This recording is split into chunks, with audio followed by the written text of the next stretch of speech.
Se ha establecido un contacto vía Zoom con el ministro de Defensa, general Jorge Chávez Cresta. General, muy buenas noches. Gracias por estar con nosotros en Las Cosas Como Son. Don Fernando, muy buenas noches. Muchas gracias por la invitación y un saludo fraterno a toda la audiencia de Radiograma del Perú.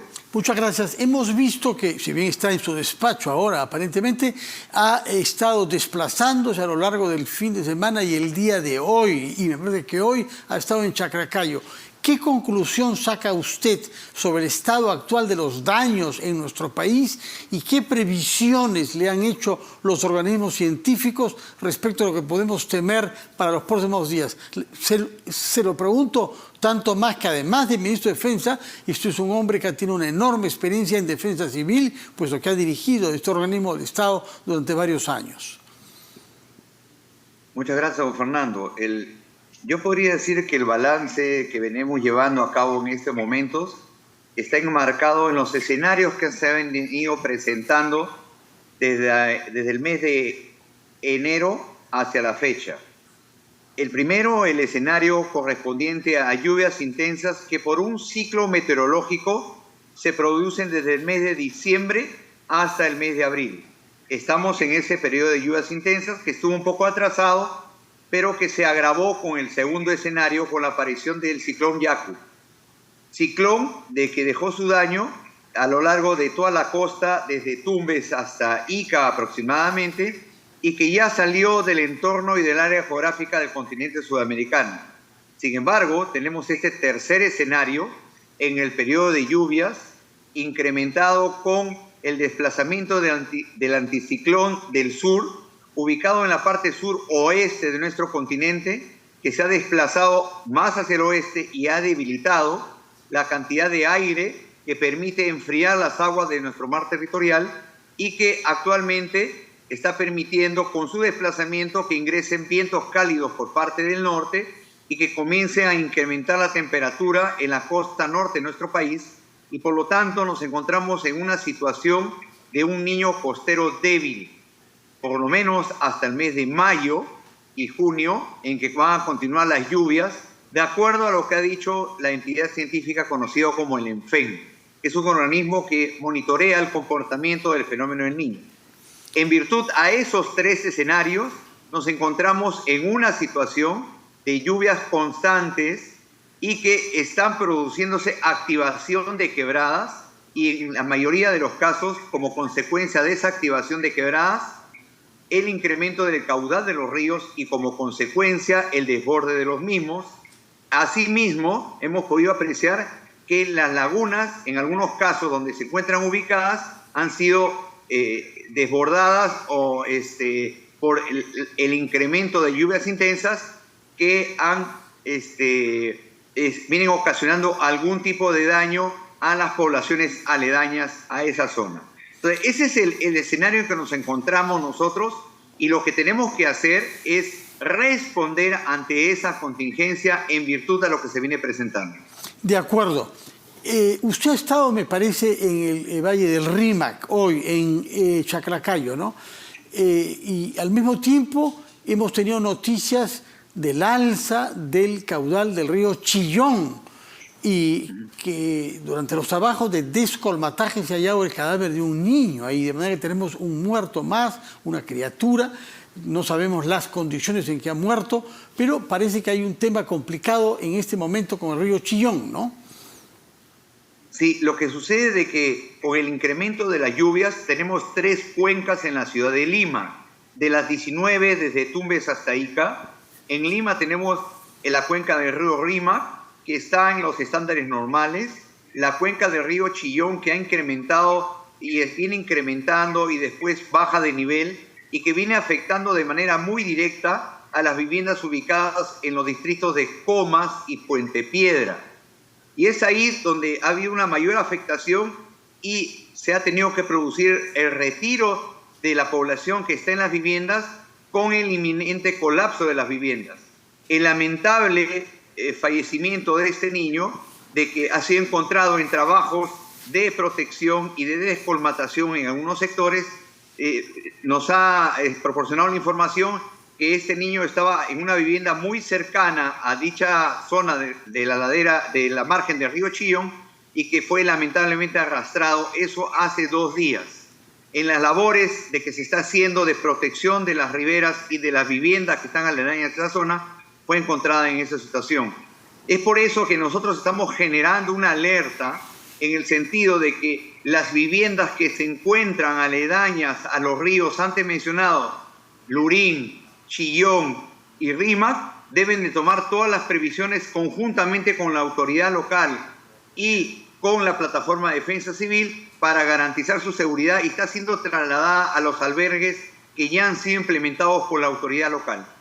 Usted ha declarado hoy que parte de esas personas que están siendo trasladados a los albergues no deben regresar a lo que eran sus hogares, puesto que estaban construidos en zonas estructuralmente vulnerables, en algunos casos en el paso mismo de los huaicos. ¿Cómo se va a poder implementar esa medida que muchos reclaman desde hace años, pero que nadie se ha atrevido a llevar a la práctica, ¿no? Miren, Fernando, lo que sucede, y hay que reconocer, es que hemos tenido una mala praxis de ubicación de viviendas en el centro de la quebrada o en zonas altamente vulnerables. Entonces, como consecuencia de ello, que viene de hace muchísimos años y que debió ser controlada por la autoridad local, ha traído como consecuencia de la alta vulnerabilidad de cada una de esas viviendas. Por ejemplo, en la zona de Chaclacayo, en la quebrada Huascarán, el día de hoy, hemos podido ver cómo ha actuado esta activación de la quebrada en desmedro de una institución educativa que por muchos años ha albergado a cerca de 1.600 alumnos y que es un centro educativo emblemático de Chaclacayo.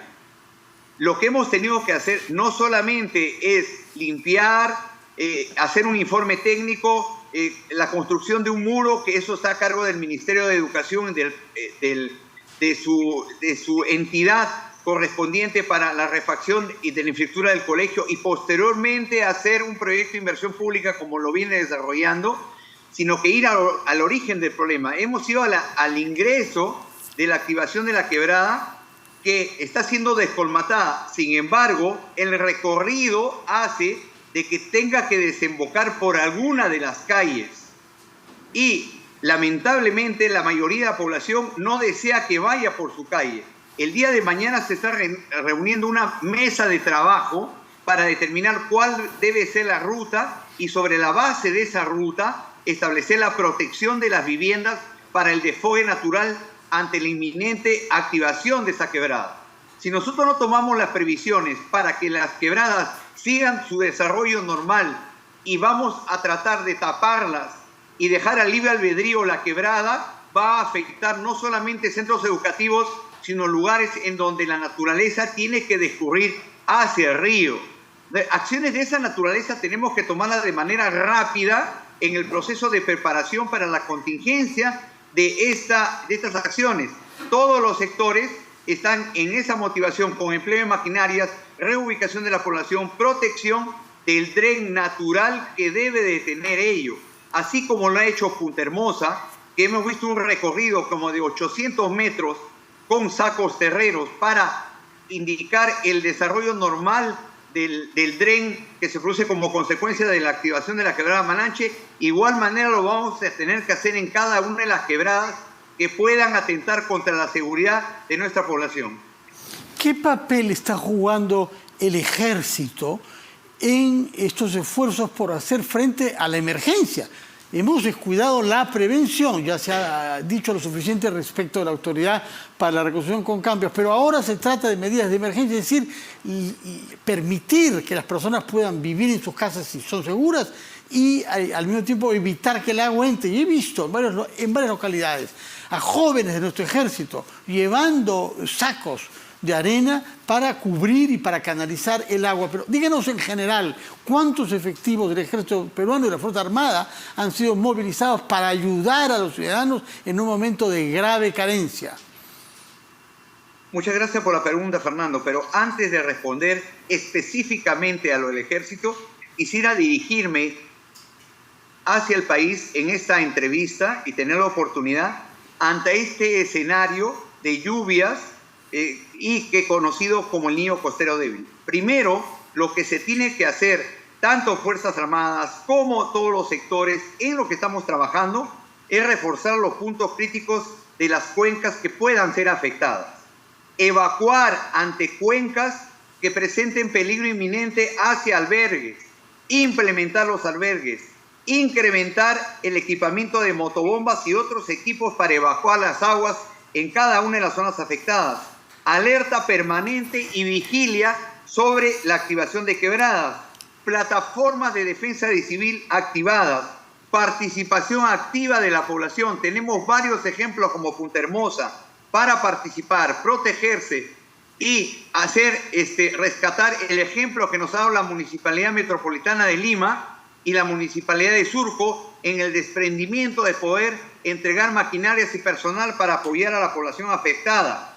Incremento del equipo mecánico para descolmatar la activación de las quebradas y redireccionar ellas hacia el cauce natural. Reforzamiento de viviendas aledañas con sacos terreros, asegurar la transitabilidad e interconectividad, activación de los protocolos de salud. Eso de manera general. Con respecto a lo del ejército, tenemos más de 5.000 efectivos entre lo que es la parte operativa y la parte administrativa puesta a disposición desde la región de Tumbes hasta Ica y en las zonas al interior de nuestro país, en la parte de la Amazonía como San Martín, en la parte de nuestra selva como la zona de Oxapampa y otros lugares en donde estamos desplegando medios terrestres, navales y aéreos para poder apoyar. En el caso de Lima, hemos podido apreciar que existen compañías de intervención rápida para desastres. Se está activando para duplicar esta compañía de intervención rápida para desastres en un número de 200. Actualmente tenemos cerca de 80 para que puedan apoyar a la acción de las autoridades locales en proteger a la población, poder ayudarlos a evacuar y asistir en cada una de las infraestructuras que se encuentran afectadas. Asimismo, se ha dispuesto a incrementar al 100% de su capacidad con el mantenimiento de los helicópteros y acciones de tal manera que nuestros 32 helicópteros, 24 del Ejército y 8 de la Fuerza Aérea, estén a total disposición de las actividades de emergencia, y así como desplazamiento de equipo mecánico necesario para cada una de las zonas que se vean afectadas. Permíteme que le pregunte, por favor, una vez que nos ha aclarado varias cosas en relación a los fenómenos climáticos, un tema que tiene que ver con las Fuerzas Armadas, con el Ejército en particular. Y me imagino bien que es algo doloroso para usted, que ha sido un soldado durante largas décadas y que ahora está a la cabeza del Ministerio de Defensa. Se ha revelado el día de ayer que un capo de narcotráfico importante, el Brain, contaba con el apoyo de elementos del Ejército y de la Policía Nacional, es decir, personas que llevan nuestros uniformes y que trabajan para el enemigo. ¿Cómo reacciona usted ante esta noticia y qué conclusiones hay que sacar de estos casos de corrupción que impiden, sin duda, que ganemos la batalla del Brain? Muchas gracias por la pregunta, don Fernando. Eso nos permite responder lo siguiente. Estas detenciones han sido producidas en el ámbito de aproximadamente la semana pasada, en las cuales se tuvo conocimiento y, así como lo ha manifestado el señor comandante general del Ejército, yo me auno a estas palabras de deplorar, censurar y castigar a cada miembro de nuestras Fuerzas Armadas, y en este caso del Ejército, que se encontraría involucrado en actos relacionados con el narcotráfico. Le estamos brindando todas las facilidades al Ministerio Público para obtener la información, y no solamente ha habido ese caso. El Ministerio Público se ha dirigido a instalaciones del Servicio de Intendencia y estamos poniendo a disposición y con las acciones administrativas correspondientes para no permitir actos de esta naturaleza que van en contra de nuestra institución, que está dedicada en estos momentos en la lucha frontal contra el narcoterrorismo, de los cuales nos está afectando contra la vida de nuestros valerosos combatientes en defensa de la democracia, en defensa de la libertad, y estos actos son una ofensa a quienes entregamos todos los días nuestras vidas y que en el cumplimiento de su deber fallece.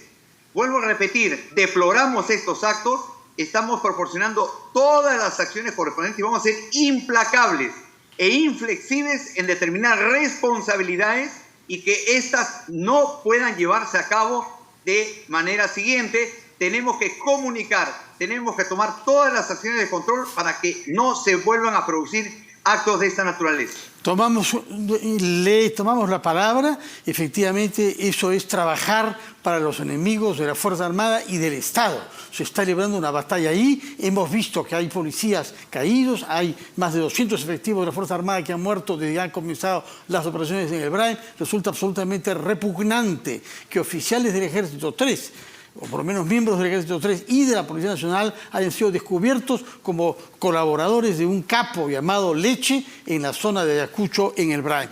Quisiera, para terminar nuestra entrevista, preguntarle algo que no tiene directamente que ver con su sector, que es defensa, pero que le concierne como ciudadano, estoy seguro, que es la noticia que hemos recibido esta mañana del allanamiento del domicilio del comandante general de la policía y también de su oficina, nada menos que el Ministerio del Interior. ¿Qué ha pasado con la transición entre el gobierno de Pedro Castillo y el actual en sectores como el interior, puesto que el actual comandante general, el todavía comandante general, había sido nombrado por el presidente anterior, ¿no?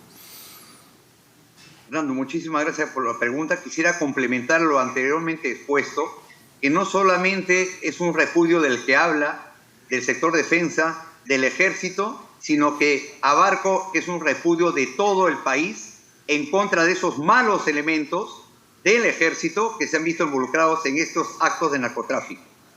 Con respecto a la pregunta hecha, yo creo de que esta información, como lo está suscitando, le corresponde expresarla al señor ministro del Interior sobre los hechos que han sido demostrados y que tendrá que descargarlos el señor general, comandante general de nuestra Policía Nacional, ¿no? En ese devenir, y que en las próximas horas, tal como lo ha enunciado el señor Premier y la señora Presidenta del Consejo de la República, se tomarán las acciones correspondientes de acuerdo a lo establecido.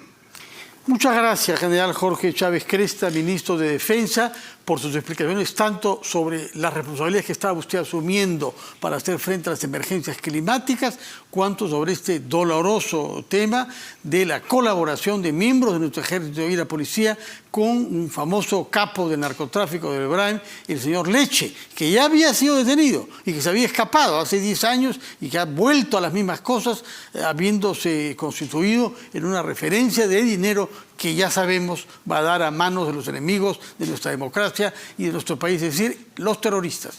Muchas gracias, señor Jorge Chávez Cresta, ministro de Defensa.